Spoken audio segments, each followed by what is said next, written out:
The Chief Executive, Carrie has offered her condolences to the families that lost their loved ones to COVID-19 as she mourned the deaths on behalf of the government on Qingming Festival. In a statement, Mrs. Lam said it was heartbreaking to see that more than 8,000 coronavirus patients had died and that over 90% of them were elderly people aged 65 or above. She said authorities would continue to do their best and make good use of the central government's strong support to contain the epidemic as soon as possible. 6 religious groups also marked Qingming Festival by releasing videos to mourn those who died in the latest outbreak. Kelly Yu reports.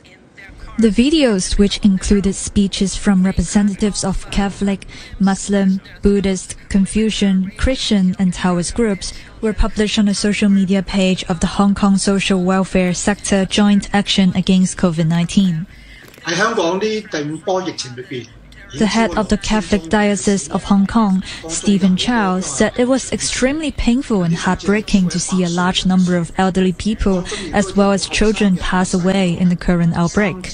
Chow reminded people to cherish their family and friends and ride out the pandemic with love and compassion.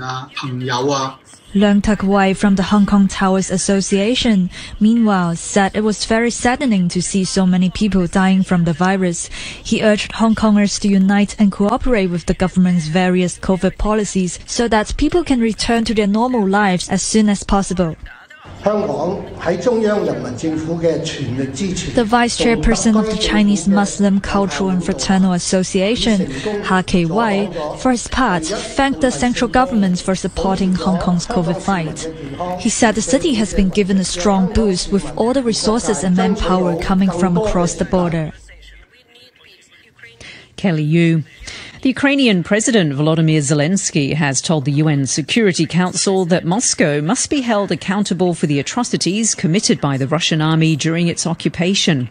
Mr. Zelensky showed a short but graphic video which included pictures of victims in mass graves and called for Russia to be excluded from the Security Council. They were killed in their apartments, houses. Civilians were crushed by tanks while sitting in their cars in the middle of the road. They cut off limbs, slashed their throats. Women were raped and killed in front of their children. Their tongues were pulled out only because the aggressor did not hear what they wanted to hear from them. This is no different from other terrorists such as Daesh. And here it is done by a member of the United Nations Security Council. Russia's ambassador to the United Nations, Vasily Nebensia, described the accusations as groundless. But President Zelensky wasn't done. He had this warning for the United Nations itself. You can do two things.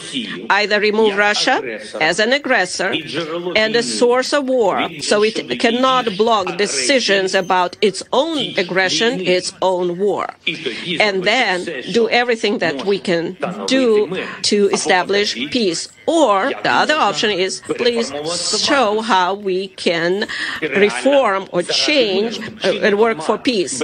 Or if there is no alternative, then the next option would be dissolve yourself altogether. And I know that you can admit that if there is nothing that you can do besides conversation, we need peace. Ukraine needs peace. Europe needs peace. And the world needs peace. That's Ukraine's president. Given that Russia has a veto on the Security Council, what does the Ukrainian government think it can get the UN to do? Olga Stefanishyna is the Deputy Prime Minister for European and Euro-Atlantic integration. Today, one of the guarantors of the UN Charter targeted to avoid any military aggression is basically the aggressor. And if there is any historical moment where this situation could be addressed, it is now. It's absolutely unacceptable that one of the UN Security Council members has started an open war in the center of Europe. So that's the time to use all possible tools available to the UN to investigate the crimes, to abide Russian Federation to implement the decision of the International Court of Justice, obliging to stop immediately the military aggression in Ukrainian territory and refrain from any other aggression further. The World Bank says Asian economies' growth will slow in the next few months because the Ukraine conflict is disrupting the commodity market, causing financial strains and price rises, hitting consumers, businesses and governments. Sean Kennedy reports. In a new report, the World Bank estimated that China, the region's largest economy, will grow by 5% this year, down from 8.1% last year. It's cut its growth forecast for the region to 5%.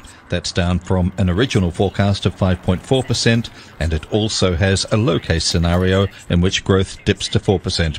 Asia-Pacific economic growth in 2021 was 7.2%. The report said the Ukraine conflict has driven up prices for oil, gas and other commodities. That's eating into household purchasing power and hurting businesses and governments that were already contending with unusually high levels of debt due to the pandemic. Apart from the Ukraine crisis, the report highlighted two main potential shocks for the region: changing monetary policy in the US and some other countries, and a slowdown in China. Twitter says it will appoint the US billionaire Elon Musk to its board. Twitter shares rose sharply after his acquisition was announced. Here's the BBC's Michelle Fleury. Twitter is embracing its biggest shareholder, giving billionaire Elon Musk a seat on its board until 2024. As a member of the group, the Tesla boss won't be allowed to own more than 14.9% of Twitter's shares.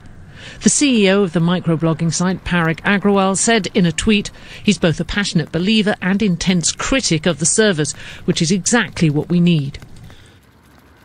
Wall Street stocks have finished sharply lower following hawkish comments from a top Federal Reserve official that boosted expectations for more interest rate hikes, saying inflation must be reined in. Fed Governor Lael Brainard warned the US central bank was prepared to take stronger action if warranted and could move to reduce the Fed's massive bond holdings as soon as its May meeting. The remarks helped lift the yield on the 10-year US Treasury note above 2.5%, well above where it was throughout the pandemic. The Dow dropped 0.8% to 34,641. The S&P fell 1.3% to 4,525, and the Nasdaq slumped 2.2% to 14,204. We'll have sports next. To fight the virus together, we must protect ourselves and others and reduce social contact. Stay at home as far as possible. Avoid social gatherings and don't go to crowded places. Work from home if feasible. Don't shake hands with others. We should also avoid meal gatherings. Let's adopt these measures to prevent the spread of novel coronavirus in the community. For more information on fighting the virus, visit chp.gov.hk. Good morning, I'm Adam Jung with sports. It was a good day for English clubs in the European Champions League. Foden, ball through, De Bruyne, brilliant by Foden, finished off by De Bruyne, breakthrough goal, Manchester City's patience pays off. That was Kevin De Bruyne scoring the only goal of the game as Manchester City beat Atletico Madrid in their Champions League quarterfinal first leg.